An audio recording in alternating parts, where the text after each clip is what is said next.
So I'm gonna use this moment to segue over into some people that could have helped Jey Uso keep his world title.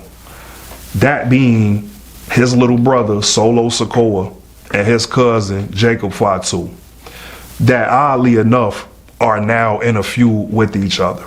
And for the life of me, I can't understand why anybody would think that this is the right direction for Jacob Fatu and Solo Sikoa.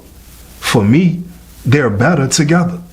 Not only are people at WWE egotistical, delusional, ridiculous, but now I'm starting to feel like these people are really lazy. It's almost like they're just doing the bare minimum at work.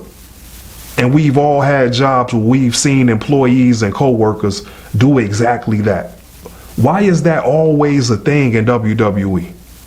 You put guys together just for them to have a feud with each other in less than a year. Even the duration is always around 8 to 9 months, or at least until we make it to WrestleMania. This is lazy. What the hell is wrong with y'all? And now every time Jacob Fatu does an interview or a promo, it sounds like he's about to drop a mixtape. Like, what the hell is going on, man? Almost every storyline that goes on in the WWE is about betrayal. It's about somebody being double crossed. If you look around the board, up and down the roster, almost every wrestler has been a part of this storyline. Bloodline, Judgment Day, Liv Morgan, Rhea Ripley, Rey Mysterio, Dominic Mysterio, Roman Reigns, Paul Heyman, CM Punk, Paul Heyman. Everything that the WWE does leads to a double cross. And now that you finally have a guy in that company like Jacob Fatu, this is the first thing that you do. This is his first major storyline, is a double cross. And I've spoken about these two guys before on this show. And I really want to see both of these guys win. This group has always been presented as a real threat. And Solo, having his history with the original bloodline, is the perfect person for Jacob Fatu to be attached to. We can't even have an organic and an original storyline. Something that's new to the world of professional wrestling after all of these decades of professional wrestling. After all of these decades of the WWE. That for some reason, with all of these social situations that happen all over the world and in life, these people can't figure out realistic situations to introduce into WWE TV. I wonder, did they ever think about this? Maybe this the reason why you guys don't have the stars that you think you have. Not because you don't have the talent, but y'all don't know what to write down or what to come up with to successfully make these guys superstars. Jacob Fatu, somehow, at least for me, has not been very good on the microphone as of late.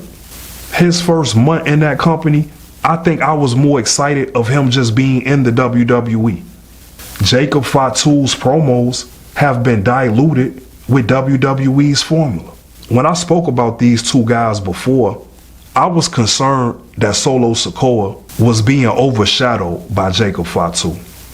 I felt like all of the hard work that Solo Sikoa has put in since he's arrived on the main roster, I felt like people had forgot about it and dismissed it.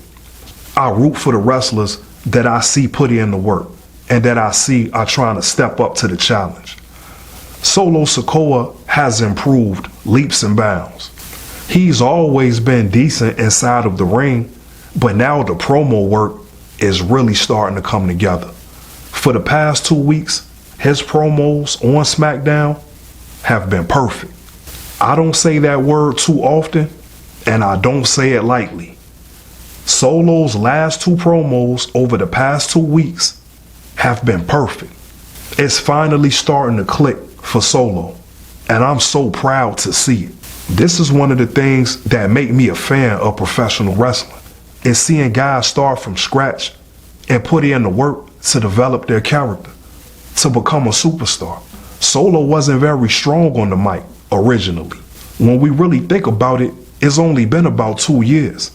And that's why it's impressive to me. For some guys, it could take years to finally feel comfortable in front of the crowd and being able to say what you have to say organically. That's why a lot of times you see wrestlers give promos that feel forced. Solo Sikoa has been guilty of that in the past. But the promo that he gave on SmackDown last week, when he told Jacob Fatu he brought him in this world and he could take him out, the rhythm, the presence, the body language, and the delivery, it was all perfect. So shout out to Jacob Fatu and Solo Sikoa. I hate this decision to have them feud with each other, but I do hope that somehow this puts both guys on the right path and we can see them do some great things in the WWE.